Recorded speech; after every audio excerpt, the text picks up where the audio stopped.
الذي خلقكم من نفس واحدة وخلق منها زوجها وبث منهما رجالا كثيرا ونساء واتقوا الله الذي تساءلون به والأرحام إن الله كان عليكم رقيبا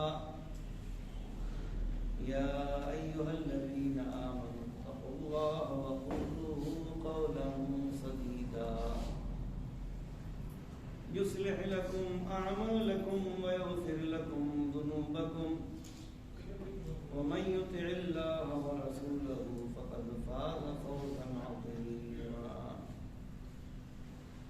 أما بعد فإن خير الحديث كتاب الله وخير الهدي هدي محمد صلى الله عليه وسلم وشر الأمور محدثاتها وكل محدثة بدعة وكل بدعة ضلالة وكل ضلالة في النار.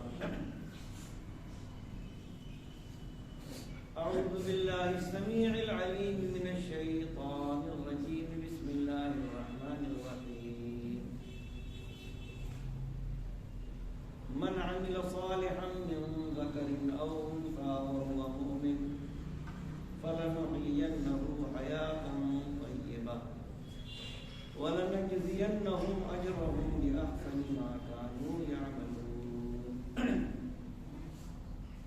رب اشرح لي صدري ويسر لي أمري واحلل عقدة من لساني يفقهوا قولي.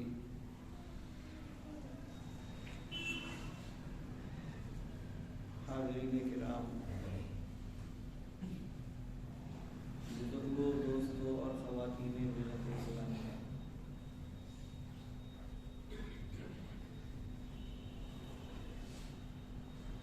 گزشتہ جمعے میں یہ گفتگو ہوئی تھی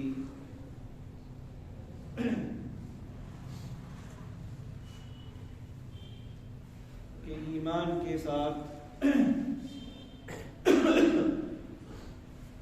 عمل صالح ضروری ہے، نیک عمل ضروری ہے، اور ایمان و اسلام کے ساتھ نیک عمل، عمل صالح اور اچھے کام کرنے کا حکم خود رب کائنات نے دیا ہے. فرمایا فَمَنْ كَانَ يَرْجُو لِقَاءَ رَبِّهِ فَلْيَعْمَلْ عَمَلًا صَالِحًا، کہ جو شخص اپنے رب سے ملاقات کی امید رکھتا ہے اسے چاہیے کہ وہ عمل صالح کرے، نیک اعمال کرے.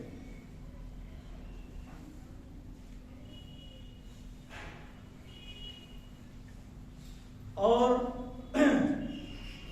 نیک عمل کسے کہا جائے گا؟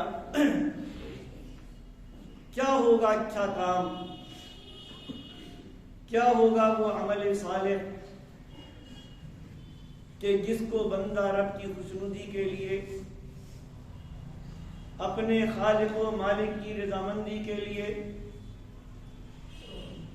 اور دنیاوی اور اخروی فضائل حاصل کرنے کے لیے انجام دیتا ہے. اس کے لیے 3 شرطیں ہیں. 2 شرطوں کا ذکر پچھلے جمعے میں آیا کہ سب سے پہلی شرط ہے کہ نیک عمل کرنے والا صاحب ایمان ہو، صاحب اسلام. دوسری شرط یہ کہ اس کے اس عمل میں اخلاص ہو، خلوص ہو، للہیت، یعنی جو بھی نیک عمل وہ کر رہا ہے وہ صرف اللہ کی رضامندی کے لیے، اللہ کی خوشنودی کے لیے. اور تیسری شرط ہے اتباع رسول.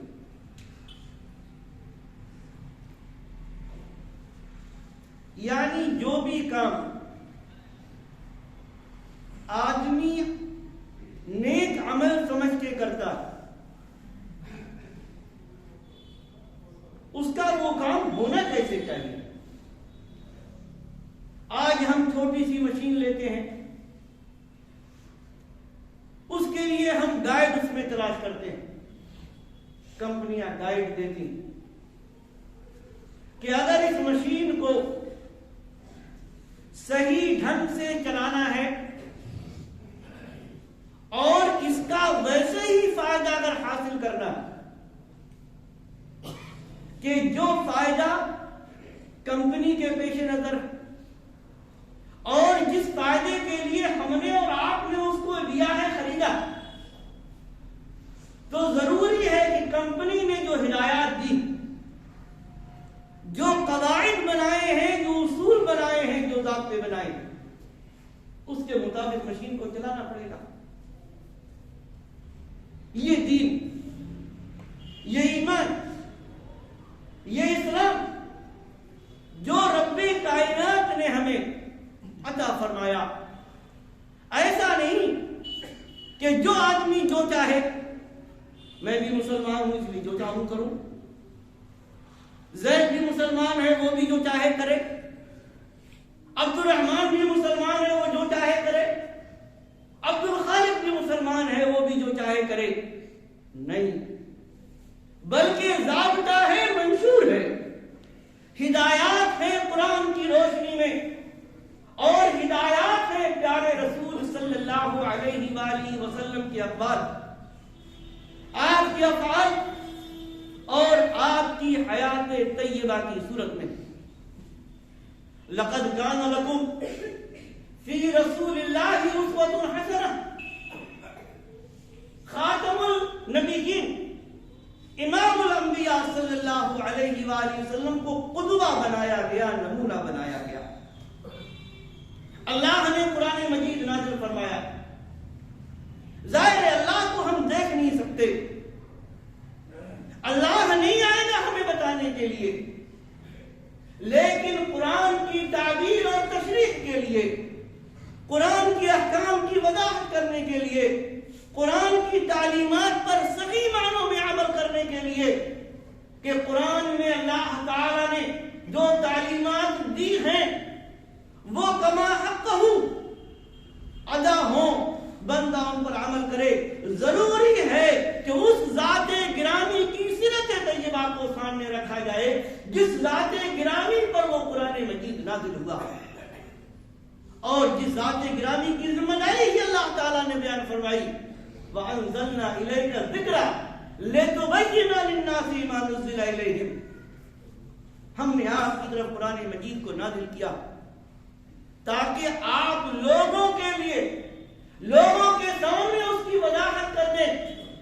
کیسے روزہ رکھا جائے گا, کیسے نماز پڑھی جائے گی, کب نماز پڑھی جائے گی, کب زکوٰۃ دی جائے گی, حج کیسے کیا جائے گا, طواف کیسے ہوگا, صفا و مروہ کی سعی کیسے ہوگی, وغیرہ وغیرہ.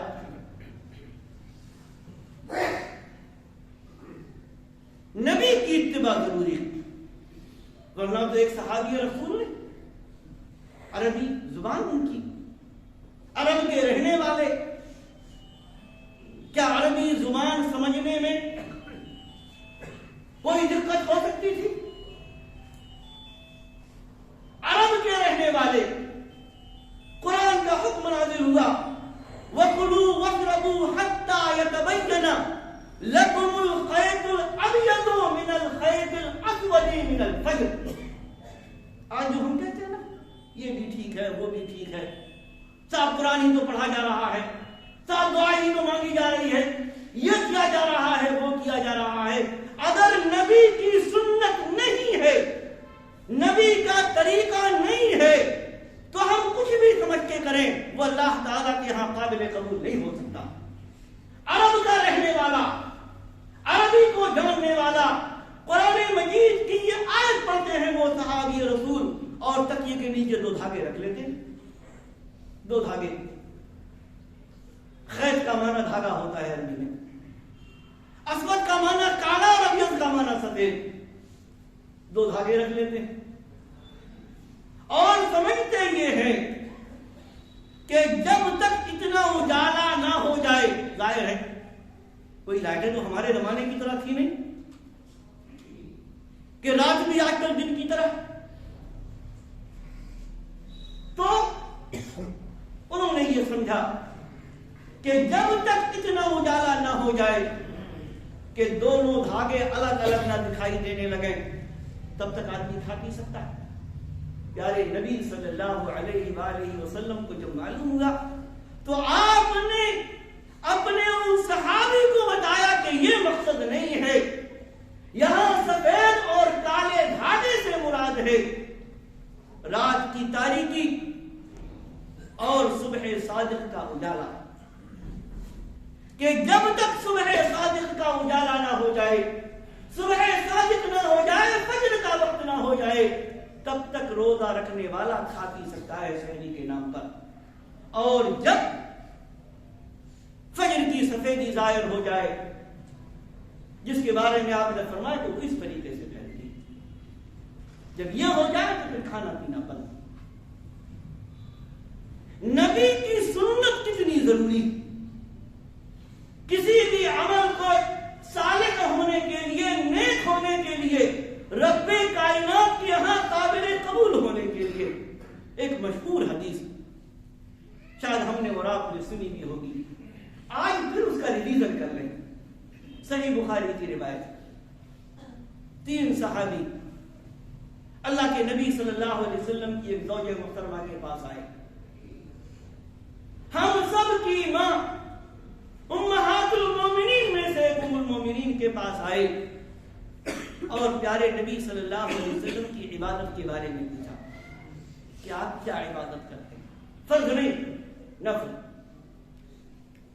جب ان کو بتایا گیا کہ آپ اس طریقے سے عبادت کرتے ہیں، رات میں، دن میں، روزے نفلی وغیرہ وغیرہ، حدیث میں آتا ہے تقالوہا، انہوں نے نبی صلی اللہ علیہ وسلم کی عبادت کو کم سمجھا اور پھر خود ہی اس کی توجیہ بھی پیش کر دی، کیا کہ پیارے نبی صلی اللہ علیہ وسلم کا مقام و مرتبہ تو یہ ہے کہ اللہ تعالی نے آپ کی اگلی اور پچھلی ساری لغزشوں کو معاف کر دیا، ساری لغزشوں کو، تو اس لیے جب آپ کی کوئی غلطی ہے ہی نہیں، اس لیے اگر آپ جو بھی عبادت کر لیں وہ آپ کے نام اعمال نہیں، اور ہمارے لیے تو کوئی سرٹیفکیٹ نہیں، ہمارے لیے کوئی گارنٹی نہیں کہ ہمارے گناہ معاف، اس لیے ہمیں تو بہت زیادہ عبادت کرنی چاہیے، ہمیں بہت زیادہ عبادت کرنی چاہیے۔ چنانچہ حدیث کے الفاظ، ان میں سے ایک صاحب کہتے ہیں کہ میں رات میں پوری رات نماز پڑھا کروں گا، پوری رات، اور ایک دن بھی میں رات میں سوؤں گا نہیں، رات میں نماز۔ آج کل ہے نا کچھ لوگ سوچتے ہیں کہ صاحب ایسا کر لو تو یہ ہو جائے گا، ویسا کر لو تو وہ ہو جائے گا، حتیٰ کہ حد یہ ہے، ریمارک نہیں لیکن ایک سوچ دینا ضرور مقصود ہے یہاں حاضرین کو۔ ہم بعض ائمہ کی منقبت میں، ان کی تعریف میں ایسی باتیں تک کہہ دیتے ہیں کہ کم سے کم ان سے ایسی باتوں کا صدور نہیں ہو سکتا۔ رہبانیت اسلام میں نہیں، دنیا کو ترک کر دینا اسلام میں نہیں، رات رات بھر نمازیں پڑھنا یہ اسلام کا طریقہ نہیں ہے۔ ہاں صرف ایک آخری عشرہ رمضان کا ہے جس کے بارے میں پیارے نبی صلی اللہ علیہ وسلم کے بارے میں آتا ہے کہ جب رمضان کا آخری عشرہ آتا تھا تو آپ اس آخری عشرے میں عبادت کے لیے کمر کس لیا کرتے تھے، آپ خود بھی شب بیداری کرتے تھے، راتوں کو ترغیب دلایا کرتے تھے. یہ صرف ایک عشرے کی بات ہے, 10 دن کی بات ہے. اسی میں لیلۃ القدر بھی آتی ہے, اسی آخری عشرے میں. اس کے بعد آپ پورے عربی کا سال 355 دن کا تقریباً ہوتا ہے. آپ بتا دیں کہیں کسی قرآن کی کسی آیت سے, کسی حدیث سے کہ یہ ہو کہ صاحب رمضان کے علاوہ بات اس میں ہے کہ آپ 20 دن کا اعتکاف بھی کیا کرتے تھے. اس کے علاوہ آپ بتا دیں کہ کبھی پیارے نبی صلی اللہ علیہ وسلم نے پورا مہینہ چھوڑ دیجیے 40 سال اور 20 سال کہ پوری عبادت, پوری 40 سال تک عبادت ہوتی رہی, اور ہم کر رہے ہیں کہ ہمارا یہ ماننا ائمہ اربعہ رحمہم اللہ تعالی, محدثین کرام, فقہاء امام, ان کے بارے میں ہم یہ تصور بھی نہیں کر سکتے کہ کوئی بھی امام, کوئی بھی محدث, کوئی بھی فقیہ, کوئی بھی تابعی اور کوئی بھی تبع تابعی خلاف سنت کوئی کام کرے گا. ہم نہیں مانتے. تو عرض یہ کر رہا تھا, ایک صاحب نے کہا روزانہ میں پوری رات نماز پڑھوں گا, سوؤں گا نہیں. دوسرے صاحب نے کہا پوری زندگی روزہ رکھوں گا, ایک دن بھی میرا بغیر روزے کے نہیں گزرے گا. اور تیسرے صاحب نے کہا کہ میں اپنی زندگی میں شادی نہیں کروں گا. اکیلا آدمی کچھ بھی کر سکتا ہے, کہیں بھی کھا لے, کچھ بھی کھا لے, لیکن بیوی ہے, بچے ہیں, ان کی ذمہ داری, بیوی کی اپنی خواہشات ہیں, بچوں کی اپنی خواہشات, ان کے لیے روٹی کا انتظام کرنا, نہ بیوی بچے ہوں گے اور نہ یہ سب کرنا پڑے گا. اس لیے نہ شادی کریں گے نہ یہ جھنجٹ ہوگا, اور جب بال بچے نہیں ہوں گے تو خوب پیٹ بھر کے عبادت کریں گے. ذرا غور کیجیے گا, تینوں نے عبادت کی تو بات کہی تھی, رات بھر نمازیں پڑھنے کی بات, رات بھر عبادت کرنے کی بات. ایک نے پوری زندگی روزہ رکھنے کی تو بات کہی تھی. روزہ عظیم عبادت ہے اللہ رب العالمین کی, اس کی اپنے فضائل. اور تیسرے نے بھی شادی نہ کرنے کا جو ارادہ ظاہر کیا تھا وہ بھی اللہ کی عبادت کی خاطر. پیارے نبی صلی اللہ علیہ وسلم گھر تشریف لائے. آپ کو بتایا گیا کہ 3 صحابی آئے تھے, اس طرح سے پوچھا اور یہ کہہ کر گئے ہیں, یہ کہہ کر گئے. غور کیجیے گا, عبادات کی بات ہے, اللہ کے تقرب کی بات ہے, عمل صالح کی بات ہے, نیک عمل کی بات ہے, رات بھر نماز پڑھنے کا تحیہ کیا گیا ہے اللہ کا قرب حاصل کرنے کے لیے, ہمیشہ روزہ رکھنے کا تحیہ کیا ہے ایک آدمی نے اللہ کی خوشنودی حاصل کرنے کے لیے, شادی نہ کرنے کا ارادہ ظاہر کیا ہے ایک آدمی نے تاکہ زیادہ سے زیادہ اللہ کی عبادت کر سکے.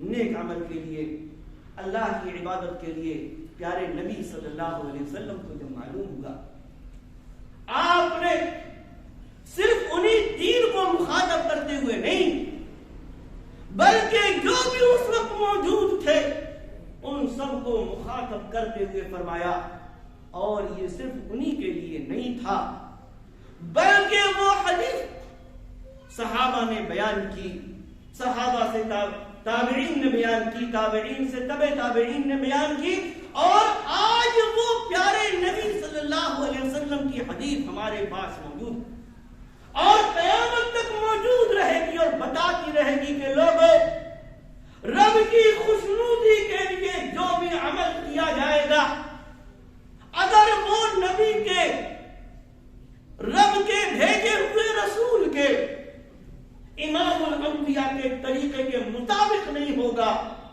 تو وہ عمل صالح نہیں ہو سکتا.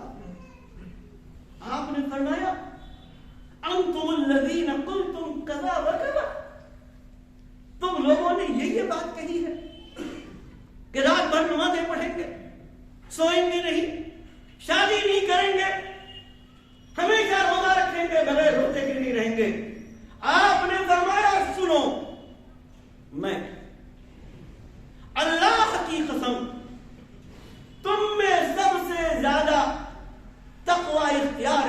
والا اور تم میں سب سے زیادہ اللہ سے ڈرنے والا.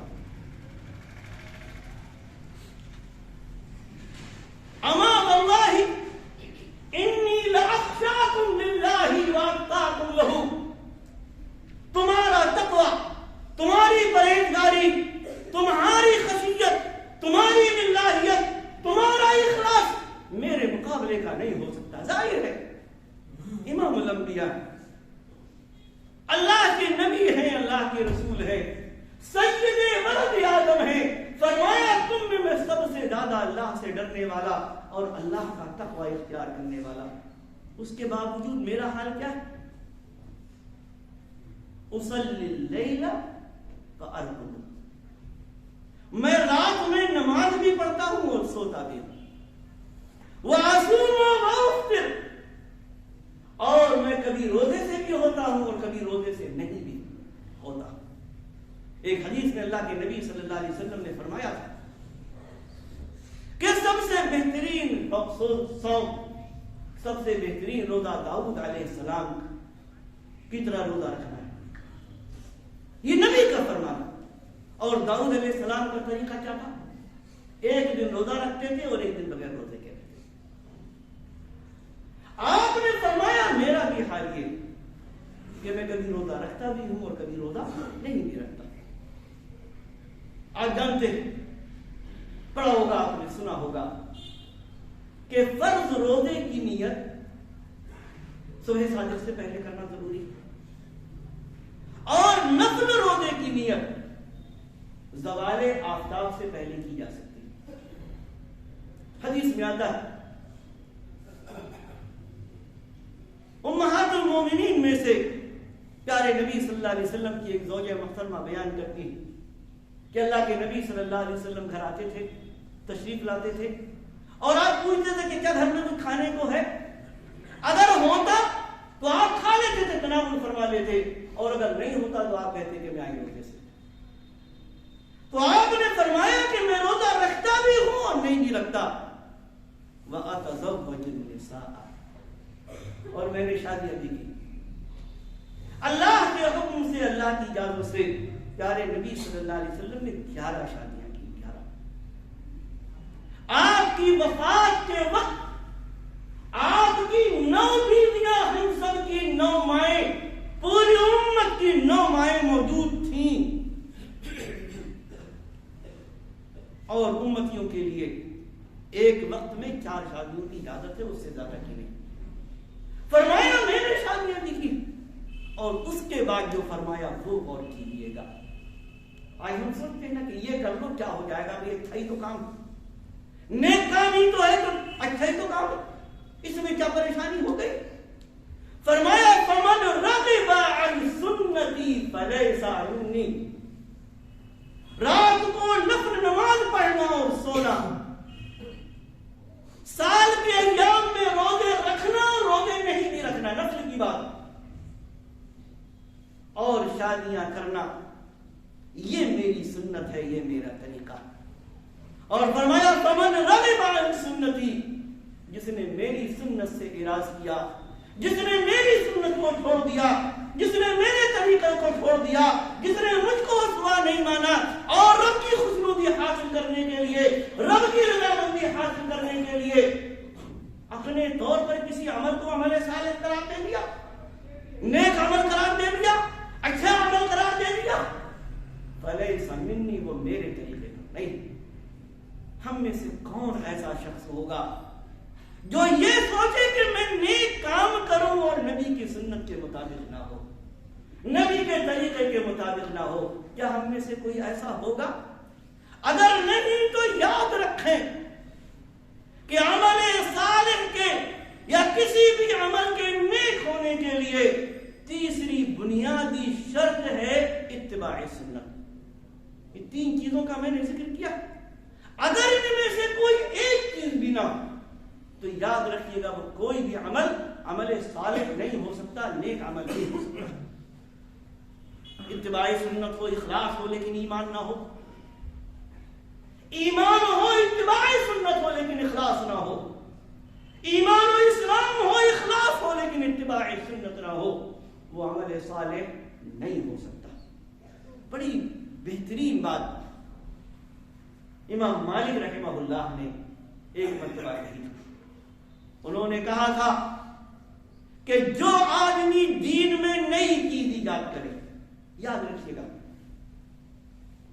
دین میں نئی چیز جو ایجاد کرے، اور دین میں نئی چیز ایجاد کرنا، نیا طریقہ ایجاد کرنا، نئی سنت ایجاد کرنا جس کا نہ قرآن سے کوئی واسطہ ہو، نہ پیارے نبی صلی اللہ علیہ وسلم کی سیرت طیبہ میں کوئی ریفرنس ملے، وہی بدعت کہلاتا ہے۔ اور بدعت نہ اچھی ہوتی ہے نہ بری ہوتی ہے، بدعت بدعت۔ اور پیارے نبی صلی اللہ علیہ وسلم کے بارے میں آپ کو حدیث کی کتابوں میں ملے گا کہ ہر جمعے میں آپ اپنی امت کو تنبیہ کیا کرتے تھے، کل بدعت ضلالہ، دین میں نکالا جانے والا ہر کام بدعت ہے، اور ہر بدعت گمراہی، اور ہر گمراہی جہنم میں لے جانے والی۔ امام مالک رحمہ اللہ کہتے ہیں جس نے دین میں کوئی نئی چیز ایجاد کی اور وہ اس کو اچھی سمجھتا، نئی چیز جو قرآن کے مطابق نہیں، سنت رسول کے مطابق نہیں، اس کو اچھا سمجھتا ہے، تو گویا کہ اس نے اس بات کو کا اقرار کیا ہے کہ نعوذ باللہ اللہ کے نبی صلی اللہ علیہ وسلم نے رسالت میں خیانت کی۔ کیوں؟ اس لیے کہ اللہ نے رسول سے فرمایا، قرآن نے فرمایا کہ دین کو مکمل کر دیا گیا، اسلام سے اللہ تعالی راضی ہو گیا ہے بطور دین، اور اس نے اپنی نعمت تمام کر دی ہے۔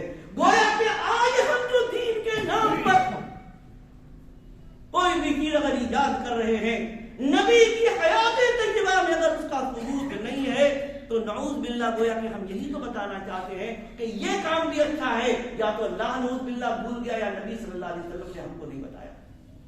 ذرا سوچیں ہم اگر ہم ایسا کرتے ہیں تو زبان قال سے نہ کہیں، ہماری حالت تو یہی بتاتی ہے۔ امام مالک رحمہ اللہ کہتے ہیں گویا کہ وہ یہ سمجھتا ہے کہ پیارے نبی صلی اللہ علیہ وسلم نے رسالت میں خیانت کی، اور اس کے بعد کہتے ہیں جو چیز اس وقت دین نہیں تھی، یعنی نبی صلی اللہ علیہ وسلم کی حیات طیبہ میں 23 سال آپ کی زندگی میں نبوی دور میں جو دین نہیں تھی، وہ آج بھی دین نہیں ہو سکتی، وہ دین کا طریقہ نہیں ہو سکتا۔ تو عمل صالح کے لیے یہ 3 شرطیں ضروری ہیں۔ بھائیوں، دوستوں، بزرگوں اور خواتین اسلام، غور کیجیے گا، نیک عمل کے فائدے دنیا میں بھی ہیں، آخرت میں بھی ہیں، جس کے بارے میں انشاءاللہ اگلے خطبات میں گفتگو ہوگی۔ لیکن کسی بھی عمل کے نیک اور اچھا ہونے کے لیے، اس کے دنیا اور آخرت میں فائدے کے لیے یہ 3 بنیادی شرطیں ہیں: ایمان و اسلام، اخلاص اور اتباع سنت، اللہ کے واسطے، اپنی اللہ کی خوشنودی کے لیے اور دنیا اور آخرت میں اپنے فائدے کے لیے جو ہم عمل کرتے ہیں ان کو ان 3 چیزوں میں سے کسی ایک چیز سے بھی خالی نہ کریں، ورنہ ہماری محنت رائے گا چلی جائے گی، بیکار چلی جائے گی، کچھ نہیں ملے گا، اور کوئی نہیں چاہے گا کہ محنت کرے بھی اور اس کا کوئی پھل اس کو نہ ملے۔